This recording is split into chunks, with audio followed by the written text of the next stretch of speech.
olha só, pessoal, o que a gente conversou até agora, né? Eu falei um pouquinho sobre o histórico e o mecanismo vascular que explica esse sistema, tudo bem?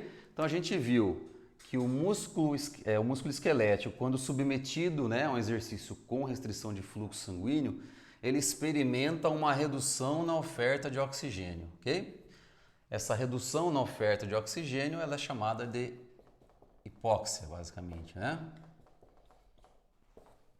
Muito bem, e o músculo quando se vê, né, quando se encontra numa situação de hipóxia, de baixa oferta de oxigênio, ele lança a mão, né, de uma participação mais aumentada da via anaeróbia, mais especificamente da via anaeróbia lática, ok?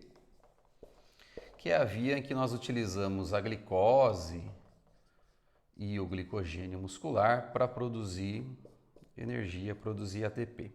E durante esse processo a gente sabe que há a síntese de 2 moléculas de ATP para cada molécula de glicose e também lactato, ok? Juntamente com o lactato há também a síntese de íons hidrogênio e fosfato inorgânico. Então esses produtos, né, esses subprodutos da via anaeróbia lática também são chamados de metabólitos, ok?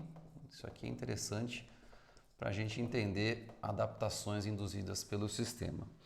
E o que é essa maior concentração de metabólitos vai trazer em termos de implicação, né, muscular relacionado ao exercício, efeitos agudos, etc. Então, quanto maior a quantidade de metabólitos, mais especificamente os íons hidrogênio, maior vai ser a fadiga que a nossa célula muscular vai experimentar durante a prática daquele exercício, ok? Então, esses íons hidrogênio, a gente sabe que eles têm uma íntima relação com a queda do pH intramuscular e, consequentemente, um aumento da acidose intramuscular. E essa acidose vai acarretar num maior acúmulo de fadiga pelo músculo esquelético, principalmente por um comprometimento da atuação do cálcio intracelular, né? A gente sabe que o cálcio tem um papel importante no processo de interação entre as proteínas contráteis, ok? Logo, se há um prejuízo na ação do cálcio intracelular nesse processo, o processo contrátil vai ficar comprometido e, consequentemente, aquela ação motora vai ficar comprometida. Tudo bem? Então, só retomando. Reduziu a oferta de oxigênio, a gente vai ter uma maior participação do metabolismo anaeróbio lático.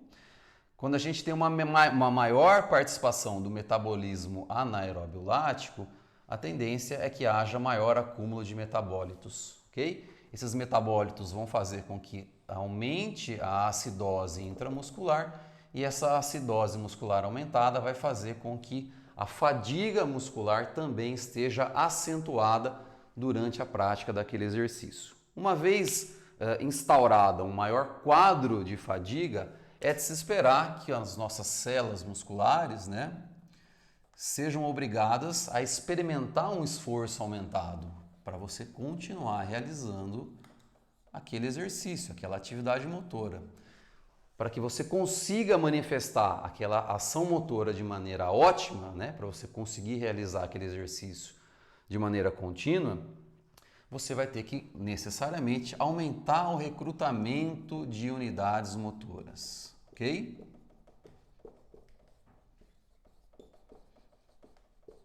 Então, a anaerobiose aumentando o processo de fadiga e esse processo de fadiga recrutando uma maior quantidade de unidades motoras durante aquele exercício. Legal, pessoal. Então, dando continuidade aqui à nossa explicação, né, em relação a essa temática de treinamento de oclusão vascular, eu citei para vocês que o maior acúmulo de metabólitos durante o exercício vai representar também uma maior instauração de fadiga, né? E essa fadiga, experimentada pelo músculo esquelético em função do aumento da acidose, né, vai acarretar de maneira aguda um maior recrutamento de unidades motoras. Tudo bem? Da mesma forma, um maior acúmulo desses metabólitos vão acarretar no maior inchaço celular, né, de maneira transitória, que é o chamado muscle swelling, que eu já expliquei para vocês também anteriormente.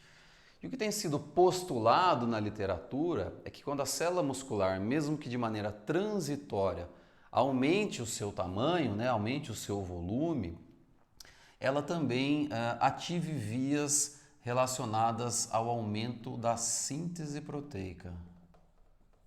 Ok? Isso aqui, obviamente, é uma resposta aguda e é de se esperar que essa resposta aguda traga também algum tipo de efeito crônico, né? Da mesma forma, né, o que a literatura tem investigado, né, e tem documentado em relação ao uso desse sistema é a elevação da concentração hormonal pós-exercício, né? Então eu mostrei para vocês que dentre esses metabólitos, né, que estão aumentados durante o exercício com oclusão, está o lactato, né? E a gente sabe que o lactato ele é um importante sinalizador hormonal também, à medida que ele aumenta a secreção de um hormônio chamado GH, hormônio do crescimento, lá numa glândula chamada de hipófise. Tudo bem? Isso é uma questão um pouquinho controversa ainda na literatura, né? O quanto que a gente pode atribuir, né, dessa elevação hormonal aguda a efeitos crônicos do exercício de força. Então, será que essa elevação hormonal aguda, né, por exemplo, do GH, da testosterona, enfim, de outros hormônios anabólicos, de maneira subsequente ao exercício de força, podem acarretar maiores efeitos crônicos, podem acarretar maiores adaptações de força e hipertrofia? Então, se vocês forem olhar na literatura, vocês têm argumentos para os dois lados, ok? Então, esse é um mecanismo que ajuda, teoricamente, né, a explicar os efeitos crônicos da adoção do treinamento de força com restrição de fluxo sanguíneo, ok? Então, nós temos a fadiga, aumentando o recrutamento de unidades motoras, o maior inchaço celular estimulando elevações na síntese de proteína muscular e uma elevação aguda dos hormônios anabólicos, especialmente o GH. E isso acarretaria maior síntese proteica e maior hipertrofia. Ok?